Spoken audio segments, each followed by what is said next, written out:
I wonder what would happen if we mixed these together. It's art time with Mr. Mayberry. Hey, let's get creative. Merry Christmas and welcome to Art Time with Mr. Mayberry. Today we're going to be mixing two of the primary colors, yellow and blue, together to make a new color.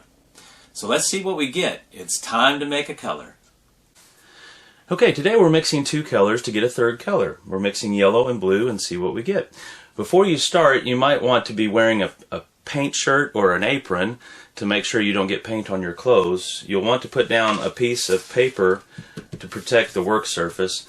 And then also you might want to have a sponge handy to clean up any spills or a paper towel to wipe your hands.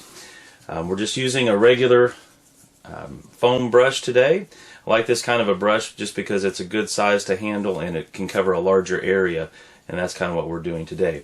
Now, last time when we mixed a color, we used a paper plate to mix that color on. Today I'm just going to be mixing directly onto the paper that we're painting. And you might want to use a little bit stronger paper. This is a 9x12 piece of drawing paper that came out of a pad. You could use regular copy paper, but sometimes it will wrinkle and crinkle, and this might even do that a little bit, but it's a stronger paper, so it should work better for paint. Awesome!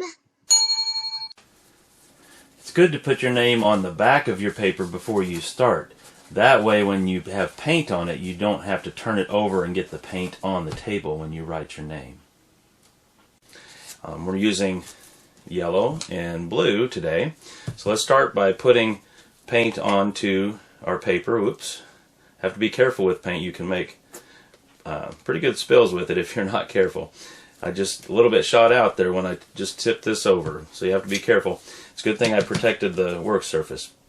So I'm putting a large amount of the lighter color. We always start with the lighter color when you mix your colors, and the darker color today is blue, and so I'm going to put a design on here with my blue. Now you could just put it next to it. You don't have to draw it on top of the other paint, but I thought, well, this will be fun. So here's like a little ornament. Okay, so we use less of the darker color and more of the lighter color. So that's what we're doing.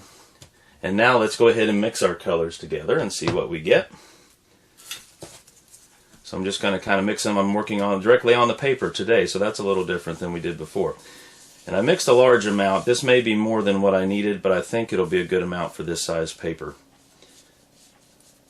Oh, yellow and blue make green. Great. Now, of course, if you try different amounts of yellow and different amounts of blue, you might get different lighter, darker shades of green. So I'm going to cover the whole page with my green. So that's what I'm doing right now. Now I do want to cover the whole surface. You could draw a picture with this on the paper, but for now today's lesson was to learning to make green. And so that's what we're doing. And then next week we're going to take this paper. I want you to hold on to it. We're going to take this paper and draw a design on the back and make something out of our green.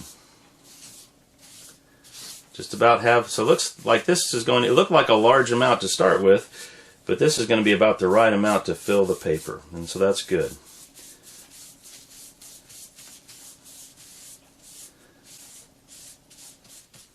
Alright, so we learned today that yellow and blue make green.